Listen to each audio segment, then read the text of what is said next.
8ویں تراویح کا خلاصہ۔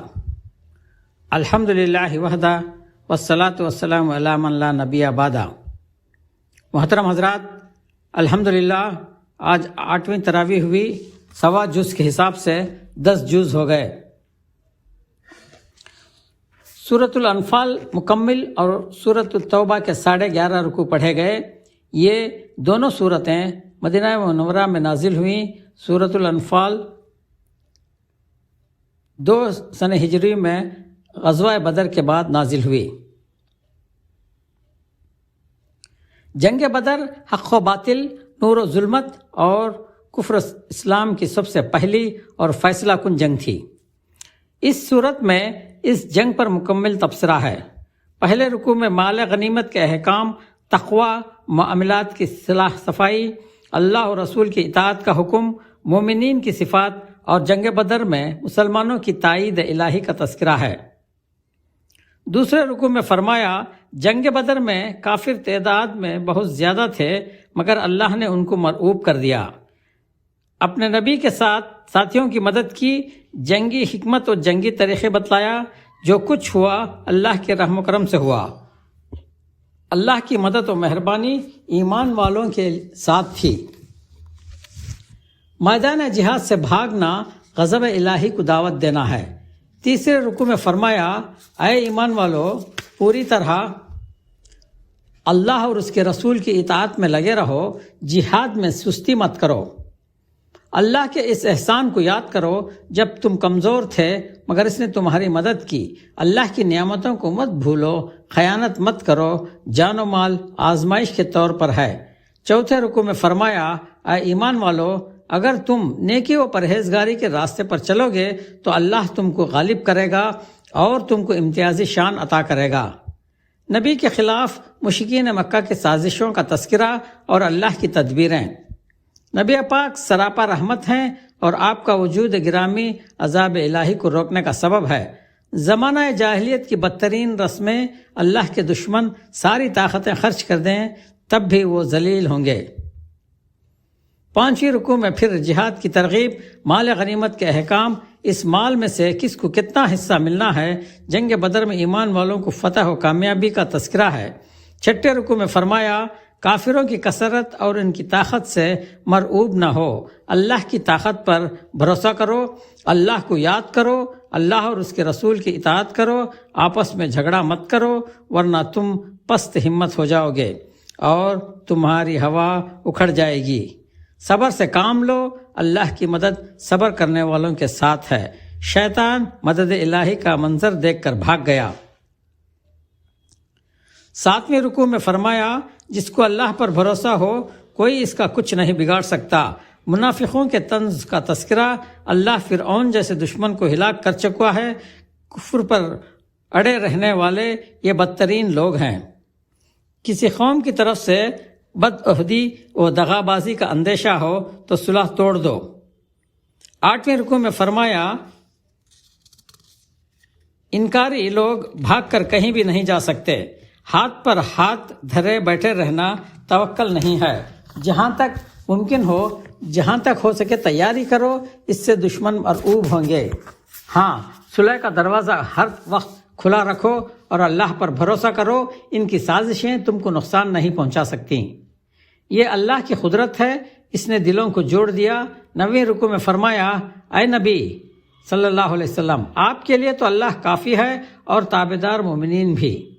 ایمان والوں کو جہاد کی ترغیب دو، اگر وہ تعداد میں کم ہوں مگر ان کے اندر صبر و ثابت قدمی ہے تو زیادہ تعداد والے لشکروں پر وہ غالب آ جائیں گے اللہ کے حکم سے۔ آخری آیتوں میں جنگ بدر کے قیدیوں سے متعلق فیصلے پر تبصرہ ہے۔ سورت کے آخر رکوع میں پھر جنگ بدر میں جو قیدی ہاتھ لگے ان کے احکام ہیں، جہاد و ہجرت کی فضیلت کا بیان ہے۔ یہاں تک سورۃ الانفال کا خلاصہ ہوا۔ اب سورۃ التوبہ کے متعلق سنیے۔ پہلے رکوع میں صلح حدیبیہ کے بعد مشرکین مکہ کی بدعہدی کا ذکر، سوچنے سمجھنے کے لیے 4 مہینے کی مہلت، پھر سخت کارروائی کا آسمانی حکم۔ لیکن اگر وہ توبہ کر لیں، نماز و زکوٰۃ کا اہتمام کریں تو ان کا راستہ چھوڑ دو، اور اگر کوئی مشرک سمجھنا چاہے تو تم اس کو اللہ کا کلام سناؤ وغیرہ۔ دوسرے رکوع میں مشرکوں کی بدعہدی، قول و اقرار کی خلاف ورزی ذکر کرنے کے بعد فرمایا پھر بھی اگر وہ کفر و شرک سے توبہ کریں، نماز پڑھیں، زکوٰۃ ادا کریں تو دین میں تمہارے بھائی ہیں اور ان کو تمام اسلامی حقوق حاصل ہوں گے، لیکن اگر وہ قول و قرار سے پھر جائیں، قسم توڑ دیں، بدعہدی کریں تو ان سے کھل کر لڑو اور کفر کے سرداروں کے وہ قتل کر دو۔ تیسرے رکوع میں فرمایا مساجد کی آبادی و تعمیر مشرکین کا کام نہیں، یہ حق تو اصل ایمان کا ہے۔ حاجیوں کی خدمت اور مسجد حرام کا انتظام کرنا ایمان و جہاد کے برابر نہیں۔ ایمان ہجرت اور جہاد کی زیادہ فضیلت ہے اور ایسے مومنین کے لیے بڑی بشارتیں اور اجر عظیم کے وعدے ہیں۔ اللہ اور رسول اور جہاد پر مال و دولت، مکان و تجارت اور رشتوں کو ترجیح نہ دو۔ چوتھے رکوع میں فرمایا مسلمانوں اپنی تعداد پر مت اتراؤ، کامیابی تو اللہ کی مدد سے ملے گی، بھیڑ بھاڑ سے کچھ نہیں ہوتا، تم جنگ حنین میں دیکھ چکے ہو۔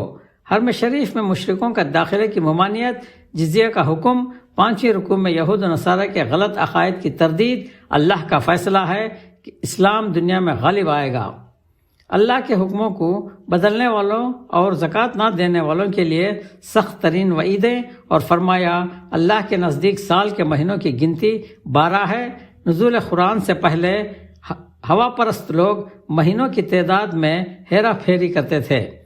چھٹے رکوع میں نبی پاک صلی اللہ علیہ وسلم کے سفر ہجرت کا واقعہ اور مشرکوں کی سازشوں کا تذکرہ ہے۔ ساتویں رکوع میں غزوہ تبوک کا واقعہ اور فرمایا منافقوں کا حال یہ ہے کہ اگر تم کو کوئی خوشی حاصل ہو تو ان کو برا لگتا ہے، اور اگر تم کو کوئی تکلیف پہنچے تو وہ خوش ہوتے ہیں اور اس کو اچھالتے ہیں۔ یہ کہو سب کچھ اللہ کی طرف سے ہے۔ جہاد میں منافقوں کی سستی اور مال سے ان کی محبت کا بیان ہے۔ آٹھویں رکوع میں زکوٰۃ کے مصارف بتلائے کہ زکوٰۃ کا مال کہاں کہاں خرچ کیا جا سکتا ہے۔ منافقوں کی بری خصلتوں کا ذکر، شان رسالت میں ان کی گستاخیاں، ایسے لوگوں کے لیے سخت عذاب ہے۔ 9ویں رکوع میں بھی منافق مرد اور منافق عورتوں کا تذکرہ، ان کا انجام اور عبرت کے لیے پچھلے قوموں کی مثالیں بیان فرمائی ہیں، اور ان کے مقابلے میں ایمان والے مرد اور ایمان والی عورتوں کا ذکر، ان کے صفات اور ان کا حسن انجام بیان فرمایا۔ 10ویں رکوع میں فرمایا اے نبی منکرین و منافقین کے خلاف جہاد کیجیے، منافقوں کی شرارتوں کا تذکرہ، بخل کی مذمت، مسلمانوں پر ان کے طنز و طعنے، منافقوں کے حق میں کوئی دعا قبول نہیں ہوگی۔ اے نبی اگر آپ 70 بار بھی ان کے لیے دعائے مغفرت کریں گے تب بھی اللہ ان کو ہرگز معاف نہیں کرے گا۔ 11ویں رکوع میں ان منافقوں کی مذمت جو غزوہ تبوک میں شریک نہیں ہوئے اور دوسروں کو بھی روک رہے تھے، فرمایا منافقوں کی نماز جنازہ مت پڑھو، اور ان کی خبر پر کھڑے ہو، ان کے ظاہر و باطن میں فرق تھا اور وہ کفر ہی کی حالت میں دنیا سے گئے ہیں۔ ان کے مال و اولاد پر تعجب نہ کرو، انہوں نے جہاد سے جان چرائی اور گھروں میں بیٹھنا پسند کیا، لیکن رسول اور ان کے پکے سچے مومن ساتھی جنہوں نے جان و مال سے جہاد کیا وہ کامیاب و کامران ہیں، اور آخرت میں ان کے لیے بڑے درجات ہیں۔